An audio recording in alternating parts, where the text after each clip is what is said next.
Alright everybody, so the next part is to melt the chocolate. Now, what you're going to need for melting your chocolate is a double boiler. Now, this is a makeshift double boiler, so everybody don't worry about it.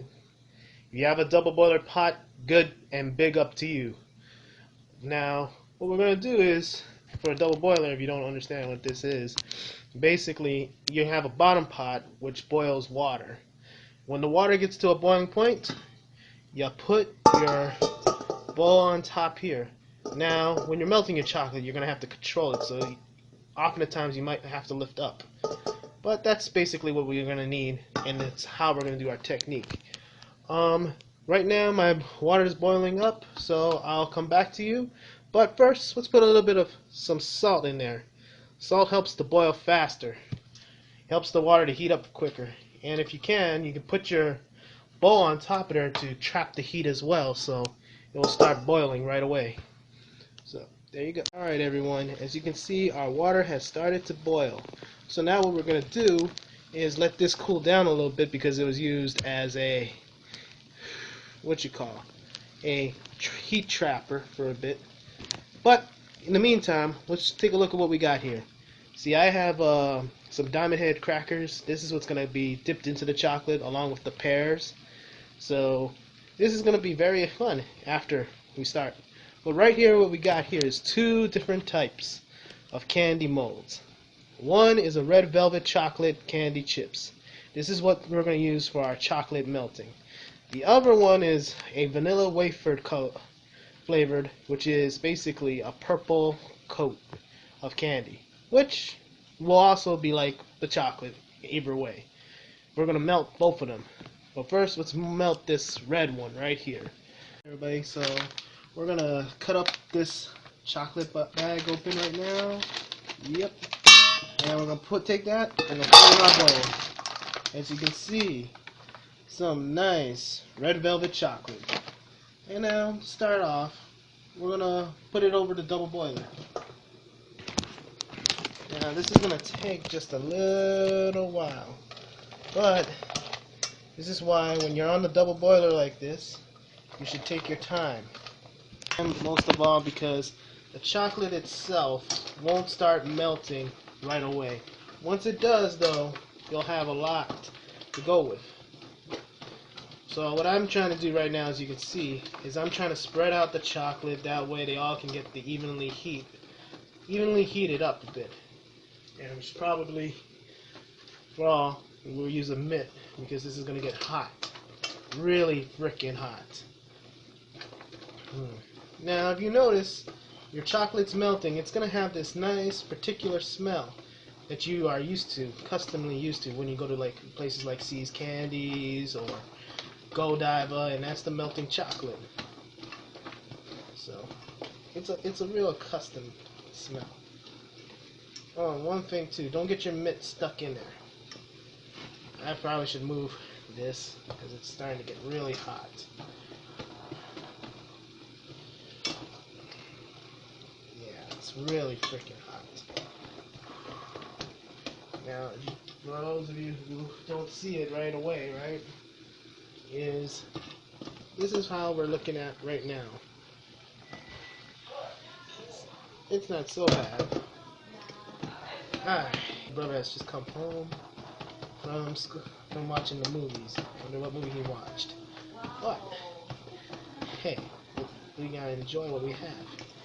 See, it's just breaking apart now. All that is just breaking apart. Simple. Alright everyone, as you can see right now, our chocolate here has now developed a consistency that resembles chocolate icing, frosting. You just reminder to everybody, this is red velvet chocolate, so that's why it's red. But it's coming out right, and it should be easier now for anybody to just, stir it up and whisk. Everyone, I think we're just about there. See how creamy it is already for a chocolate? Alright, once it gets to like the desired consistency you want, which is this, it's just basically creamy. It should be glossy in design, or in consistency right here, but it's just right here. This is what you want.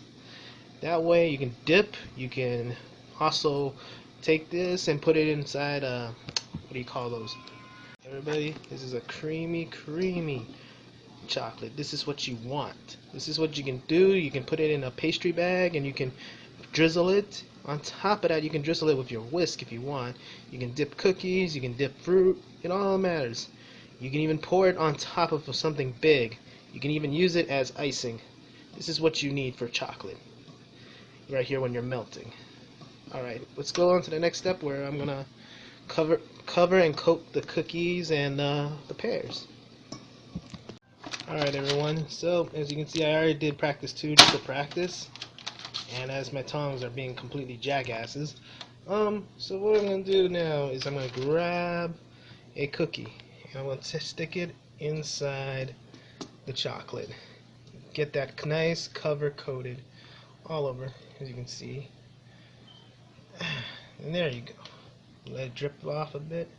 And we're going to drop it back here so when we put it in our fridge, it will just cool up and it will harden. The chocolate will harden. Again, this is how you do it. You get that extra coating in with your cookie and your chocolate. There you go. And we place it down here. Now for our candy pear, this is going to be a little bit difficult. You want to shake off the remaining water that you have from your pears being soaked in so they could stay this color, this white color. Once it's dripped off, you take it in and you do it again. You dip it in the chocolate. Now at first it's not going to get as coated, but that's why you make sure you get the maximum coating as you can on it. Once it's there, like right here, take it and set it.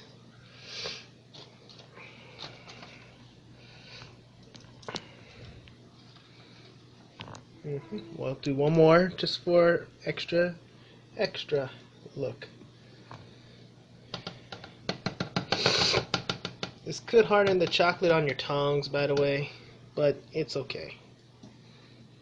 It's better you do it this way than put your hands in the chocolate like I did earlier, and which hurt like a bitch. Alright.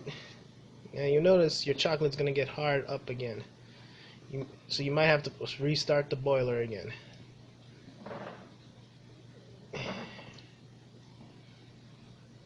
There we go.